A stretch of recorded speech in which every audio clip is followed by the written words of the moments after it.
Hello, and welcome to the Butterfly Sage. Today's Talk Tuesday, where we talk about hard issues, or I tell you a bit about my health story. And today is part 2 of my health story and when my kidneys failed. A recap of last time I talked about it. The doctor found out I had vesicoureteral reflux and told my parents I would grow out of it. And boy, was he wrong. Well, let's just say from ages 5 to 10, I kept getting sick, kept getting kidney infections, kept getting UTIs, and I ended up getting a lot of headaches and bloody noses. And it got to the point that when I was 10, it was so bad I could not do PE anymore. I was constantly getting really sick. And so my mother took me in to see why I kept getting headaches and bloody noses. And the doctor we went to was doing all the workups, gave me physical, did lab results, all of that. And he's like, I don't know why this is happening. And finally, at the end, we were there in his office for about an hour. And he said, let's just check her blood pressure. And so he checked my blood pressure. Now, keep in mind, I'm 10 years old. I'm about 4'6", and I only weigh 70 pounds at that point, super tiny. And my blood pressure was 170 over 120, which is really high, like stroke material, even for an adult. So he was like, it's her kidneys. Let's get her in. You guys quickly go grab some dinner and bring her into the hospital. And so that's exactly what happened.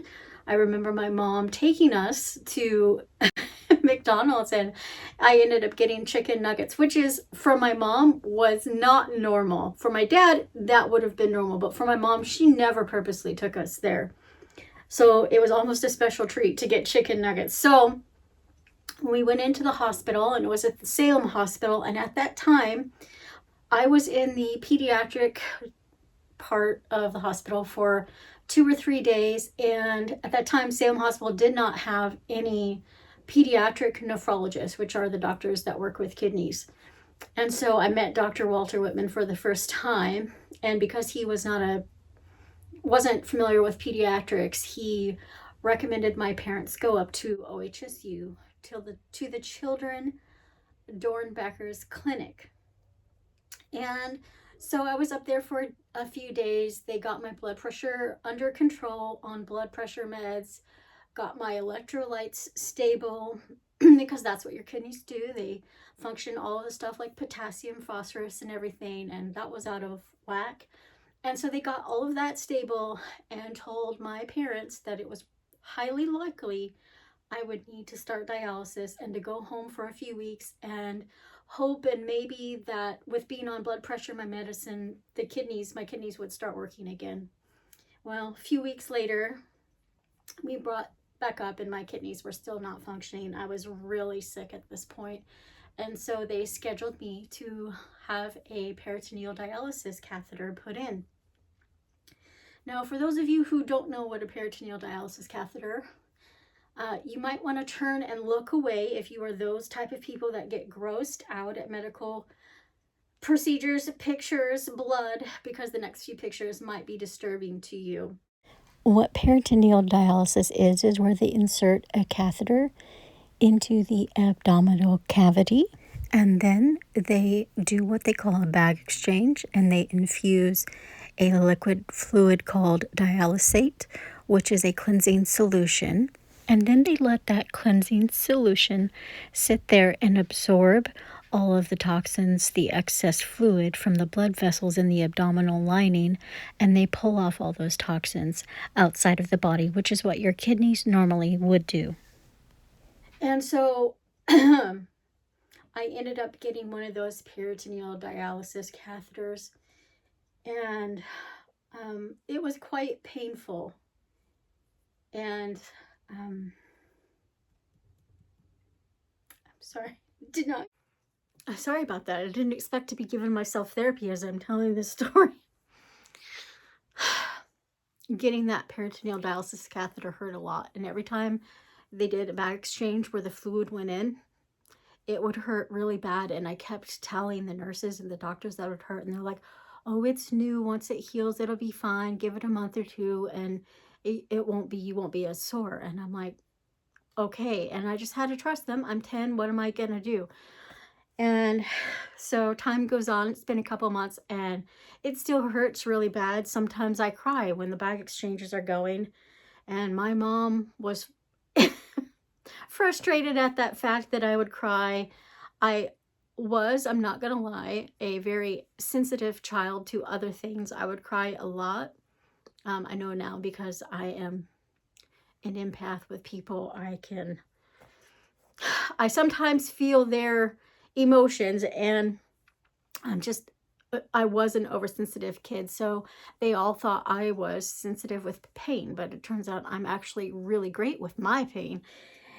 Anyway, time goes on, 8 months goes by, and I still say it hurts, and the doctors are like, what?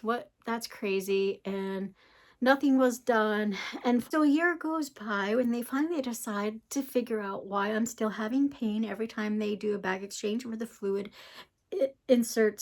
drains into my peritoneal cavity. And so they run this test or whatever, and they find out that my peritoneal dialysis catheter was placed wrong, incorrectly.